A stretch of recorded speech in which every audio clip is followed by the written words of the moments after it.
उसने जैसे ही घूम कर देखा तो सामने गायत्री देवी दिखाई दी। दादी सा, क्या हुआ? गायत्री देवी का चेहरा गुस्से से बुरी तरह लाल था।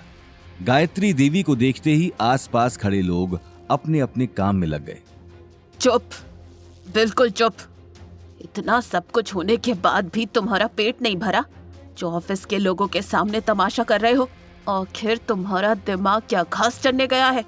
सॉरी दादी सा, वो मैं गुस्से में था क्योंकि ये सब जिसने भी किया है मैं उसका पता कर लूंगी, इसीलिए तुम अब चुप रहो। कुछ नहीं करोगे, मैं खुद चेयरमैन के पास जा रही हूँ। गायत्री देवी अवतार ग्रुप के लिए निकल जाती है। नील अपनी गाल पर हाथ रखकर बहुत देर वहीं खड़ा रहा। वहीं दूसरी तरफ अवनी और गौतम कार लेकर घर जाने के लिए निकल गए। अवनी मन ही मन खुश भी थी और कहीं ना कहीं वो गौतम को गुस्से में देखकर हैरान भी थी। थैंक यू नील से मेरी। अवनी, मैं तुम्हारा हस्बैंड हूँ। अगर तुम्हारे खिलाफ कोई ऐसी बात करेगा तो मैं उसे छोड़ूंगा नहीं, फिर चाहे वो नील ही क्यों ना हो।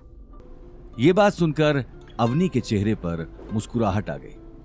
अच्छा एक बात बताओ, जब हम बिल्डिंग के अंदर जा रहे थे तब तुमने इतने कॉन्फिडेंस से कहा था कि आज दादी सा का सच सबको पता लग जाएगा, और आज सच सबके सामने आ भी गया। मुझे समझ नहीं आ रहा, क्या तुम्हें ये सब पहले से पता था? ये बात सुनते ही गौतम एक पल के लिए सकपका गया। मुझे कैसे पता होगा?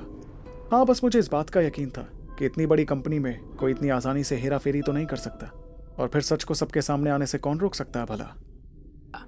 हाँ, ठीक कहा तुमने। दोनों इसी तरह बात करते हुए घर की तरफ निकल गए। वहीं दूसरी तरफ गायत्री देवी कॉन्ट्रैक्ट ना मिलने की वजह पूछने के लिए अभिनव गुप्ता के ऑफिस में पहुंच चुकी थी। गायत्री देवी को सामने देखते ही अभिनव सारी बातें समझ चुका था। कहिए गायत्री जी। अभिनव जी, मुझे समझ नहीं आ रहा है, आपने कॉन्ट्रैक्ट कैंसिल किया है। नील के डिजाइन में कोई कमी नहीं है, मैंने खुद वो डिजाइन चेक किया है। अगर आप इस प्रोजेक्ट को मना करते हैं तो अग्रवाल ग्रुप के साथ साथ आपकी कंपनी का भी लॉस होगा। ऐसा डिजाइन आपको कोई नहीं दे सकता, ट्रस्ट मी। Trust you? और कितना झूठ बोलोगी आप गायत्री देवी? ये बात कहते हुए अभिनव गुप्ता ने हाथ में पकड़ी फाइल टेबल पर रख दी और कुर्सी पर आराम से बैठकर गायत्री देवी की आंखों में देखने लगा। आपको शर्म आनी चाहिए, इतना सब कुछ करने के बाद भी मुझे समझाने के लिए आई हैं, और कुछ नहीं तो कम से कम आपको अपनी उम्र का लिहाज तो करना चाहिए। अभिनव की बात सुनते ही गायत्री देवी कुछ कह नहीं पाई। आज पहली बार उसकी अवतार में इतनी बेइज्जती हुई थी। अभिनव अगले ही पल कुर्सी से उठकर अपने हाथ में पहनी घड़ी देखने लगा।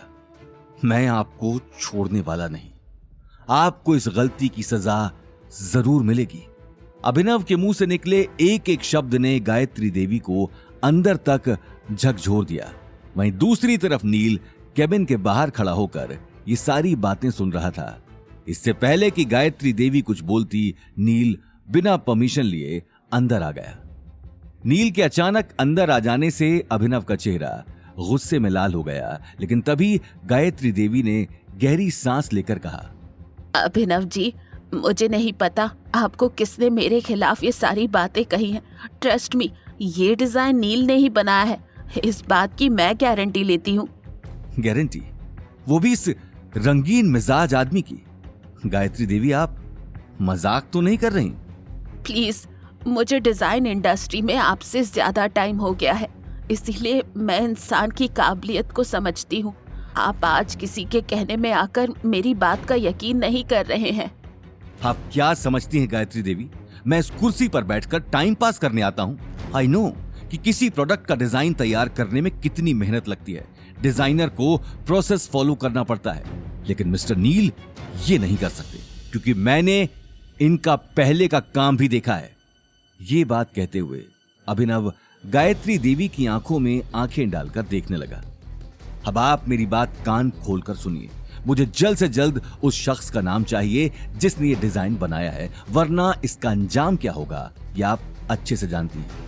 अगर आप चाहती हैं कि अवतार में आगे भी आपका नाम इसी तरह बना रहे तो अपने काम पर लग जाइए, क्योंकि इस कंपनी के असली मालिक मिस्टर राठौड़ को ये बात पता लग चुकी है।